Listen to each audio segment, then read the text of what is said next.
Well, alam mo naman na dapat natin intindihan din si Yusek Claire Castro dahil siyempre kailangan niya depensahan din ang administrasyon. Pero gusto ko lang banggitin din sa kanya na alam mo, ang ebidensya naman nandiyan na sa inyo. No? Nandiyan din sa social media ang ebidensya. Una, yung akap na lang.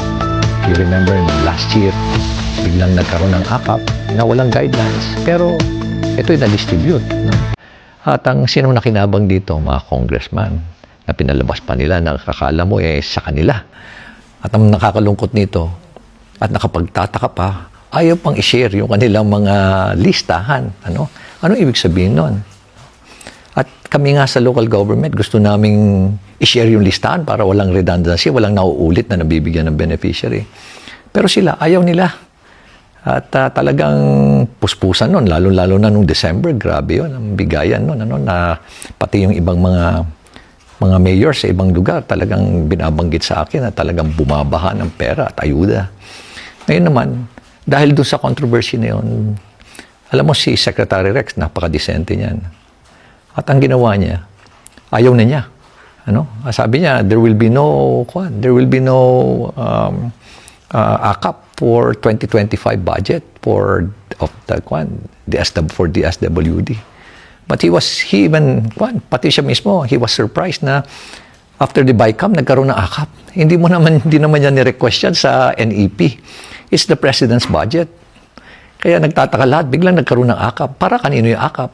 Ngayon, tingnan mo, kung sinong gumagawa ngayon ng mga text messages na, na-approvean na yung guidelines ng AKAP, ipapadala na namin dyan. Doon sa loob ng Congress. Makikita mo pa doon Good day, Kong, nakalagay pa doon So, ibig sabihin, sila na naman. Unang-unang, trabaho niyo gumawa ng batas. Hindi mamigay ng ayuda. Hindi yung lagi na lang puro pagkakapirahan nandiyan kayo lagi. Nakasawsaw kayo yan basta pagkakapirahan. Okay, yung AKAP, nilagyan nila ng ilang 26 billion pesos. Hindi naman hinihingi.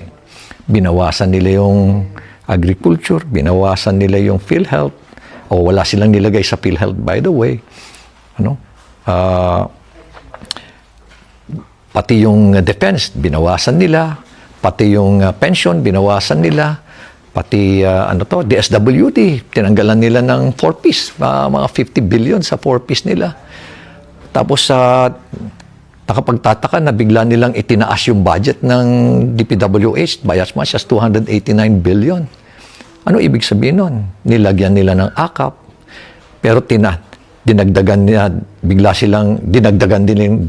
din nila yung kanilang DPWH budget. Ano ibig sabihin nun? Simple lang ho yan. Ibig sabihin, pagkakapirahan na naman yan.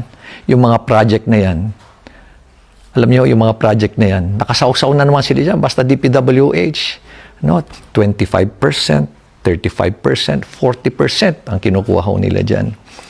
Another is, ang nakakalungkot ho, sila pa ho yung contractor, kalimitan. Sila pa yung mga supplier.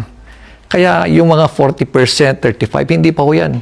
Meron pa hong dagdag yan kasi sa profit nila as contractor. Aabot pa huli yan na additional siguro 15 to 20%. As supplier, sabihin natin, another 15%. Kanila na lang ho lahat. Ganyan ho katakaw ang ating mga babatas ho ngayon. Unang-una, sino ho ba? Tanungin ko sa inyo. Sino ho ba ang namimili ng mga district engineer at regional director ng DPWH? Diyan ho, malalaman nyo. Yan po yung mga ebidensya.